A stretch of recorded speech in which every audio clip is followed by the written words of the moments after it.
John Gotti was once the most notorious leader of the Gambino crime family. He was known for his luxurious lifestyle and struck fear across New York. Many thought that his reign of terror would come to an end when he got arrested in 1992. But even behind bars, the Teflon Don maintained influence over his crime family. This infamous mob boss racked up a long list of criminal charges, which included murder, tax evasion, and extortion, among many other crimes. On the outside, nobody would mess with John Gotti, but he wasn't as feared once he was behind bars. In today's video, we're going to delve into what John Gotti's experience in prison was really like. We'll also share insight into how he continued to run the crime family and keep his power. If you've been subscribed to our channel, you may have seen our early video on Al Capone's prison experience, where we talked about the luxuries and special treatment he received. Well, things weren't the same for Mr. Gotti. Stay tuned to find out what really happened when John Gotti was sentenced to a maximum security prison. Part 1. Background and Incarceration. Gotti's arrest and trial. John Gotti was once known as the Teflon Don. He earned this nickname because he was a master at avoiding conviction. Of course, this came from the help of his Mafia associates. They were able to bribe the right people, and those they couldn't bribe were threatened to the point that they were too afraid to continue with the trial. He successfully avoided prison 3 times, but his reign took a toll in 1992 when his days of jury tampering came to an end. The trial started in January 1992, where Gotti's lawyer argued that his only crime was his lack of formal education and tried to place the blame for John Gotti's crimes on his underboss, Sammy the Bull Gravano. However, it wasn't going to work this time around. There was far too much evidence, specifically recordings of John Gotti talking about his crimes. He was even recorded at one point saying, "Anytime you got a partner who don't agree with us, we kill him," full-on admitting to multiple murders. For many years, John Gotti and Sammy the Bull were the ultimate duo. They pulled off many crimes together. But word got out that Gotti was trying to screw over Sammy by blaming him for crimes. Sammy the Bull became an informant, cooperating with the authorities to bring down Gotti and other big players in the Gambino family. In turn, Gotti's defense team aimed to make him the bad guy and convince the jury that Sammy the Bull was lying. John Gleason, a prosecutor on the case, made a point that Gotti's team was doing this because Sammy the Bull's inside knowledge was their worst nightmare. He knew everything and wasn't afraid to spill the tea. After all, he knew that he could no longer trust John Gotti and felt safer with the government's protection than the Gambino family's. Ultimately, the jury found John Gotti guilty. On April 2, 1992, he was found guilty of 13 charges. He was sentenced to life in prison without parole as of June 23, 1992. Marion Penitentiary. So where did John Gotti go once he was arrested? He was sent to Marion Penitentiary in Illinois, the toughest prison in America's federal system. This prison is called the New Alcatraz because it was built to replace the Alcatraz Island Federal Prison in San Francisco. Others refer to it as the House of Pain because this is where the country's most violent and unruly criminals are sent. Inmates are under surveillance 24/7 and spend 23 hours a day in a small cell. When they are finally allowed to leave their cell for a short period, the guards don't take it easy on them. The prisoners are shackled and closely guarded. Conditions at this prison were extremely rough for inmates due to a few incidents that happened in 1983. In the span of 5 days, 2 guards and an inmate were stabbed to death. These incidents led to a lockdown that began on October 27, 1983. Restrictions made for very strict living conditions, but the prison couldn't take any more risks. Inmates with the worst behavior were sent to Marion Penn. We're talking gangsters, murderers, and terrorists. They were dealing with some of the scariest criminals in the country, and one wrong move could put other inmates and guards at risk. Over the years, restrictions throughout the prison eased up, but the level of security did not. Part 2. Life inside Marion. Gotti's arrival. When Gotti arrived at Marion Penn, he was in for a big surprise. On the outside, he was defined by his larger-than-life personality. His flashy suits and swagger captivated people. Despite being a violent criminal with a bad temper, people still respected him. He did a lot for his community, such as supporting businesses financially and funding public events. When he went out, he was treated like a celebrity. It was a lifestyle he got used to. But it all changed in prison. When he arrived at Marion Penn, he was just another prisoner. His status meant nothing once he was locked in that cell. Of course, his inmates knew who he was. The man was famous, but they didn't get to interact with him often because of his strict confinement. Daily routine. Now, if you've seen our videos of other wealthy mob bosses who were incarcerated, you may have heard stories about getting special treatment. Al Capone was able to have visitors on his own schedule, along with luxuries like artwork and designer clothes. El Chapo was allegedly able to pay off guards to turn a blind eye when he made a prison escape in the laundry cart. So, what about John Gotti? John Gotti was just another inmate. The strict security measures at Marion Penn applied to every single inmate, no matter how wealthy or important they thought they were. Just like everyone else, he spent 23 hours a day in his cell. When he was arrested in 1992, reports stated that he was given the same military khakis to wear as every other inmate, a far cry from his usually dapper getup.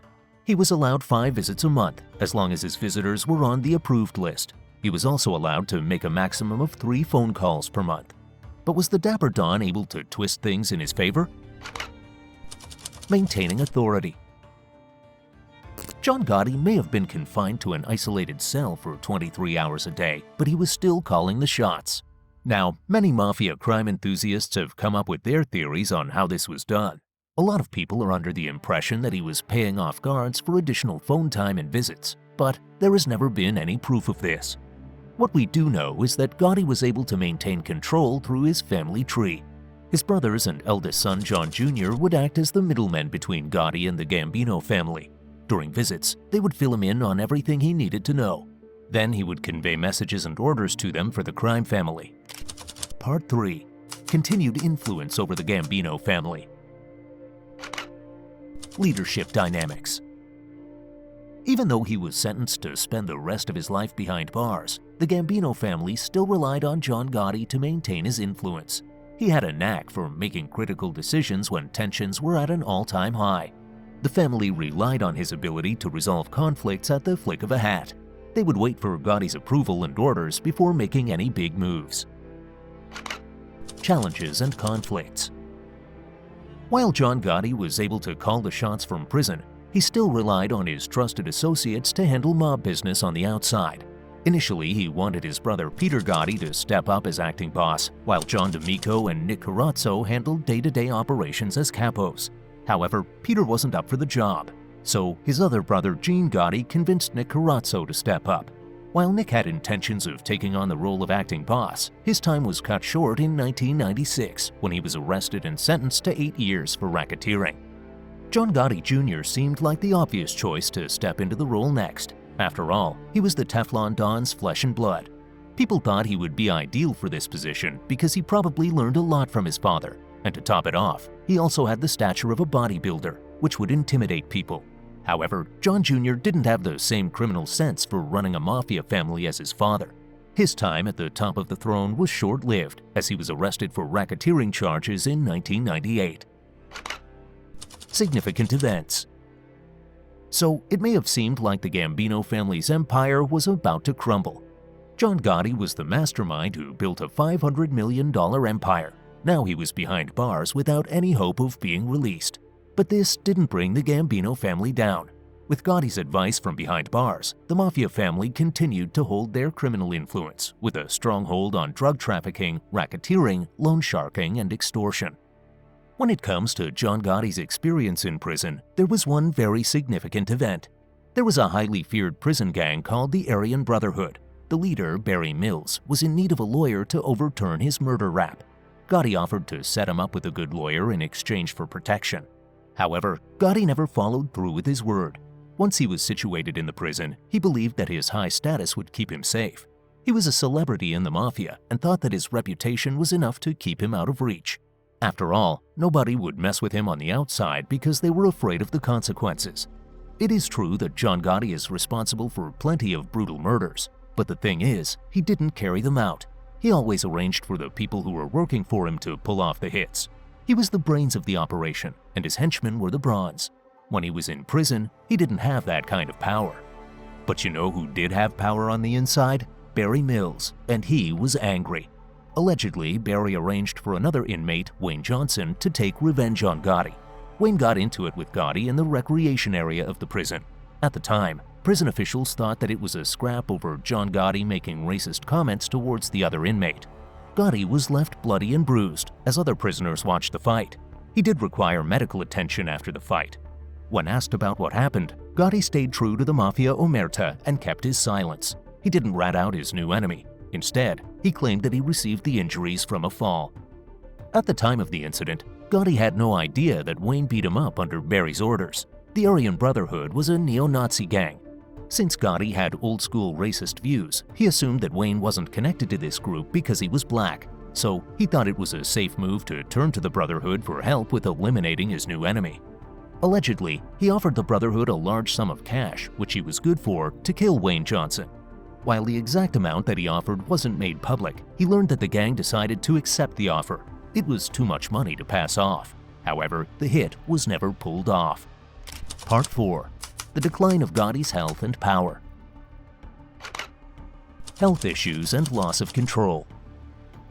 Gotti may have had the dream life on the outside, but things quickly came crashing down for him once he was caught. In 1998, he was diagnosed with throat cancer. He underwent several rounds of treatment.